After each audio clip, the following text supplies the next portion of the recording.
ফ্রাইসের জন্য এখন আমি হচ্ছে স্বচ্ছ সাবু দিয়ে একটু নাস্তা করে বানাবো। হচ্ছে ঘুমাচ্ছে, উঠলে কিছু একটা ভারী খাবার দিতে হবে, যার কারণে হচ্ছে আমি এখন এইটা রান্না করব। আর এখানে হচ্ছে গরুর দুধ নিয়ে নিচ্ছি অল্প করে।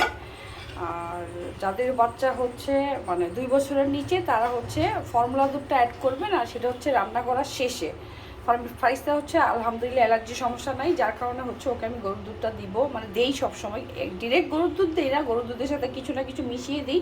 যেমন এখানে গাজর দিব, স্বচ্ছ সাবুদানা দিব, আর একটুখানি মিষ্টি দিব মিষ্টির জন্য, আর গরুর দুধটা দিব। আজকে চিজ টিজ কিছু দিব না, এই কটা জিনিসই দিব, কারণ চিজ সবার কাছে অ্যাভেলেবেল থাকে না, যার কারণে হচ্ছে আমি সহজ রান্নাটা দেখাবো। আর এই স্বচ্ছ সাবুদানাটা হচ্ছে আপনারা আমাদের পেজে পেয়ে যাবেন, এই তাল মিষ্টিটাও হচ্ছে আমাদের পেজে পেয়ে যাবেন।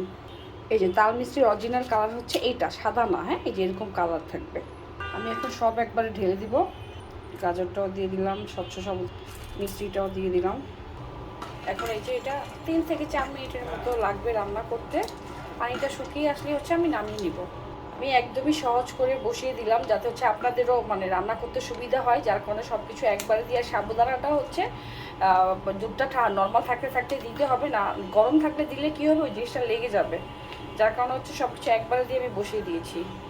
এই যে এটা প্রায় হয়ে গিয়েছে, আমি এখনই নামিয়ে ফেলবো, কারণ নামানোর পরে হচ্ছে এটা আরেকটু শুকাবে।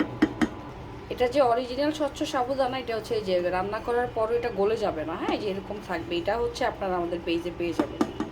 এই যে এটাকে এখন আমি নামিয়ে নিব। এই যে আমার রান্না পুরো রেডি হয়ে গিয়েছে। এখন ফ্রাইসটা ঘুম থেকে উঠলেই হচ্ছে এটাকে আমি খাইয়ে দিব। আর এই যে একদমই আস্ত দানা দানা আছে, হ্যাঁ, চামচ বাড়িটা হচ্ছে আপনারা আমাদের পেজেই পেয়ে যাবেন। ধন্যবাদ, আজকের জন্য এতটুকুই। সবাই ভালো থাকবেন, সুস্থ থাকবেন, আল্লাহ হাফেজ।